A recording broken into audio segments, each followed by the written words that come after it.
Embarrassing moments. Let's talk about it. Woo! All right, ladies and gents. I am the immortal Kevin Donovan. Welcome back to the channel. I've got a heart rate up right there real quick. Story time. I can tell you a story about one of my most embarrassing moments in college. Trying to talk to a girl at a party. That's pretty much the basis of the story. So, spoiler alert, doesn't go well. So I was at college in 1997, and I went for one full year, 2 semesters. I only went to classes for 1 semester. But second semester, I just had a lot of fun, and I would frequent houses that were full of brothers, that were a real close-knit community of young men. They were a fraternal order, per se. A bunch of good dudes, and there was several fraternal orders of brothers in the college town that I was at. Oftentimes, these large houses with a fair number of young men in them would like to kick back on the weekends, we'll say. And maybe some people were not quite of age to be participating in that. Maybe some were. It's unknown at this point. It's unknown. I don't want to get anybody in trouble.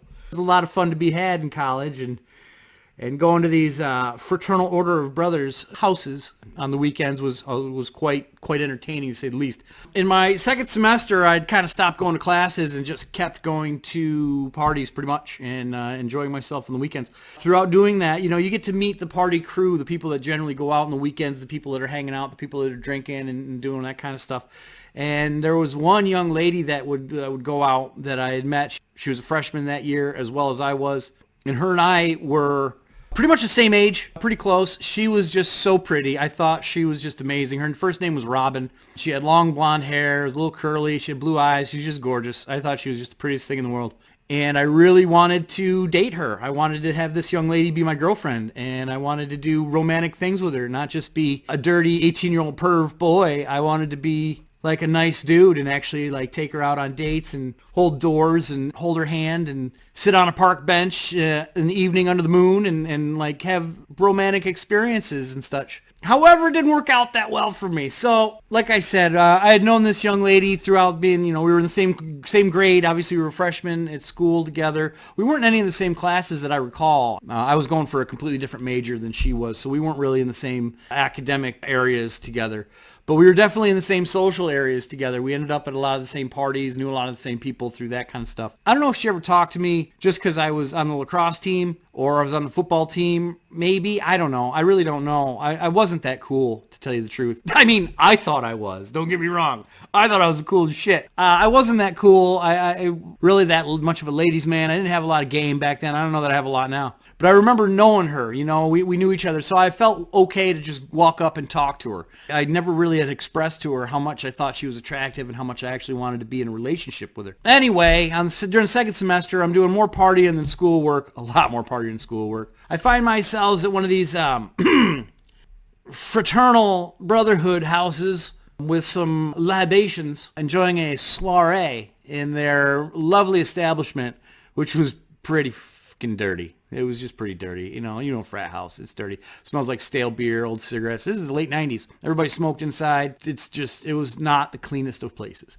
Anyway, I'm not going to say which one. I don't want to get anybody in trouble. Definitely at a local house, and we were having a good time. And I'm pretty sure it was second semester because a lot of the lacrosse team was there. I remember hanging out with those guys initially. Party started to fill up, started to take off, started going on, and I'm sitting there. I paid my $2 or $3 at the door, and I had my red Solo cup full of warm Busch Light. I don't know if it was Busch Light, and I don't even know if it was warm. It was frat house keg beer. I don't know what it was. It was cheap is what it was. I see Robin with her friends come in, and the main floor of the frat house, as I recall anyway, it had what one would call maybe possibly the living room or dining room of the house. There was a bar off on one side, and then there was just a giant room. I think there was a couple of old kind of beat up couches against the wall.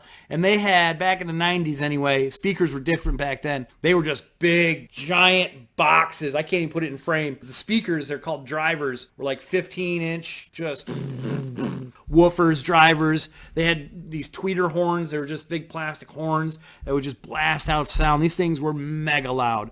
They were intentionally turned up, because it's a party, to blow out your eardrums, like way louder than they should be. So there we were at this party. She comes in. She's hanging out with her friends. I've been there for a little while. I'm a few beers deep. I got some liquid courage in me. She's hanging out with her friends. The party's going on. I decide in my head, after a little bit of liquid courage, I gotta go talk. Like, I know her, she knows me, we're kind of in the same party people thing. I want to go talk to her, I wanted to date this young lady. So I walk over to her and I say, hey, okay, so let me set that up. The music's blaring, like it's...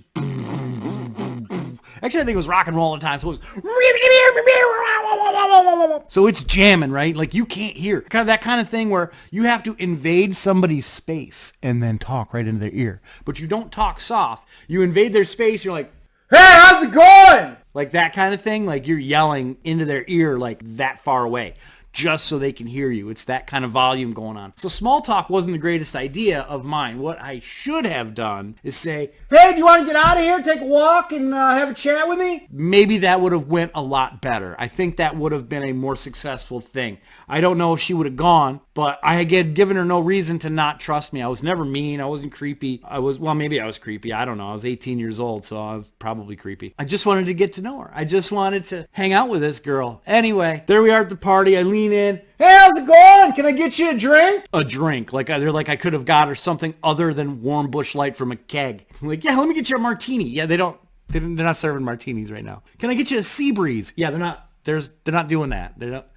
You might get a rum and Coke like that. They might have one of those handles of the cheap rum. Not Coca-Cola. They have that 3-liter. You remember those? The 3-liter bottle that was like the store brand cola. It wasn't a brand name. It was the store brand. It just had like bubbles that said soda on it. Well, if you're from New York, it said soda. If you're from Michigan, it said pop, probably. I don't know. I couldn't have got her anything else even if I wanted to, but I was like, can I get you a drink? Just yelling in her ear. She's like, no, I'm all right, haha. I don't know if she was being real receptive to what I was trying to lay down.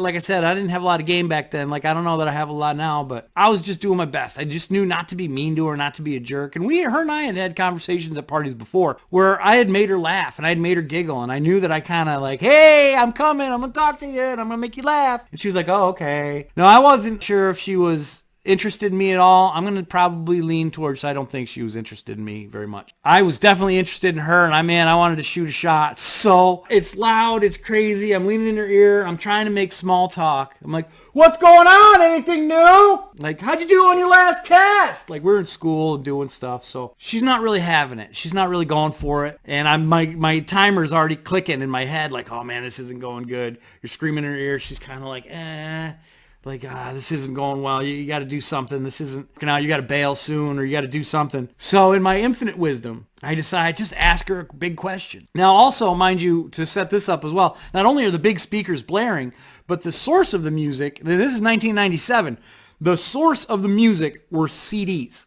Now, if you don't know what a CD is, it's a compact disc. It's about that big. It's real shiny on one side. And a laser reads it. Like an old school vinyl record player, the needle would sit on the record, and as the record spun, it would read the record, and it would vibrate the needle, and it would send that music up to the speaker. Well, a laser does that to a CD, and you put a lot more information on a CD. However, if anything got on that CD, fingerprints, finger oil, scratches, dirt, dust, anything like that, it would cause CDs to skip wherever that was. If you put in a dirty CD, it'd play. You never knew if it was going to play the whole song, if it was going to skip, if it was going to stop, if it was just going to go bap, bap, bap, bap, bap, bap, bap at a certain point. You didn't know any of that. So you kind of just rolled the dice. And back in the day, they had these big 5-disc changers, which is a whole tray would come out of the CD player, which was about the size of old school VCR. And you could put 5 different CD discs in that, and it would be on a carousel. So all 5 discs would spin around. It would pick one up, and it'd read it. And then it'd drop it, it'd spin the carousel, it'd pick up another disc, and it'd play it. So you could hit random and play different discs and different tracks. So you could load it up 5 CDs, and it'd play music all night. So at the time, the most advanced thing that we had, you didn't have an MP4 or MP3 players rocking with playlists. That didn't exist. We have this, the system's running, the music's blaring, I'm getting nervous, I think she's wearing out of patience. I was like, just ask her something, man, do it, just go for it, go for broke. So as the music's just I lean in and I go, so Will. And as soon as I got the word Will out, the music went to nothing. Dead quiet. And I yell, will you go out with me? Dead silence in the room. Everybody in the room shut up the instant the music shut off, except for my dumbass who screamed, will you go out with me? And everybody in the party stopped and just snapped their head over and stared at me and stared at her. She's like I said, a fair-skinned, blonde hair, blue eye, real pretty girl. She turned redder than my walls. Redder than the walls in my house. Bright fire engine red. Oh, all my buddies, all my lacrosse buddies at the bar were like, whoa! I couldn't believe what I just stopped and will you go out with me? Like, I couldn't believe that happened. I couldn't believe right then, as my heart was building up, I had all these butterflies in my stomach. I'm talking to one of the prettiest girls I know at the time, and I was going to ask her to go out with me. And I don't know what that meant. I don't know if it meant go to the movies or go be my girlfriend. I just asked her, will you go out with me? And the music just to zip. And I just belted that out. And she turns bright red, and I turn bright red, and I just stop. And she just goes, that's so sweet. And she got like the third out. And right then somebody had got to the music and, hit the next track or whatever and turned it down. So the music was about half that volume, and it came back on. She's like, yeah, I'm going to go. I'm going to go. I got to go talk to my friends. And her, like, 3 friends that were sitting with her obviously heard that too. And they all just got up and bolted. And me being the cool guy, I got my red Solo. I'm like, yeah, no, cool. Yeah, cool. Yeah, no, I'll talk to you later. Yeah, no, cool. Cool, Kev. Cool, Kev.